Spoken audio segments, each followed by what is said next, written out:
Once you have your piece sawn out and the piercing sawn out as well, you're ready to start filing the edges.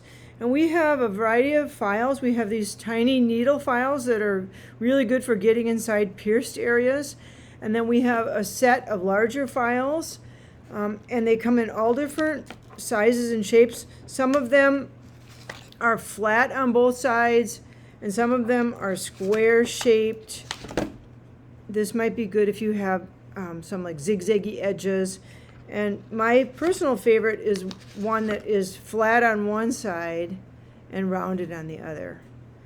And I also, because that's my personal favorite, I bought a few extra of them. These came without handles. It's personal preference. I don't mind using it without a handle. You have to have your bench pin in place, and you're going to hold your piece really firmly, and you're going to push away from yourself to file. You always push away from yourself. If you go back and forth, all you'll do is dull the file. The file is not designed to go in two directions. So you're going to keep filing until you don't see any like dents in the edge of your piece.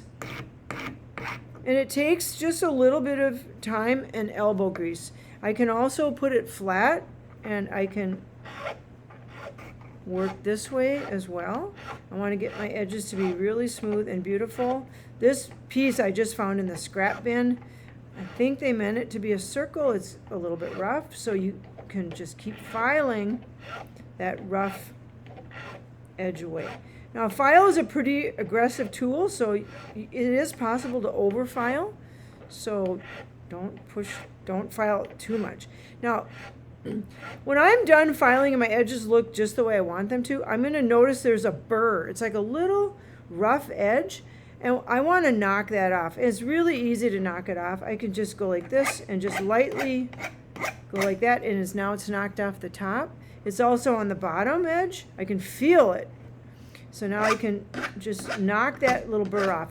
I can also do this with sandpaper, but it's so much faster with a file because a file is a lot more aggressive than sandpaper. So I'll get that burr off my edges, and once I have my edges just as beautiful as I want, this is not anywhere being done, there's a big rough spot here, then I would be ready for the sandpaper.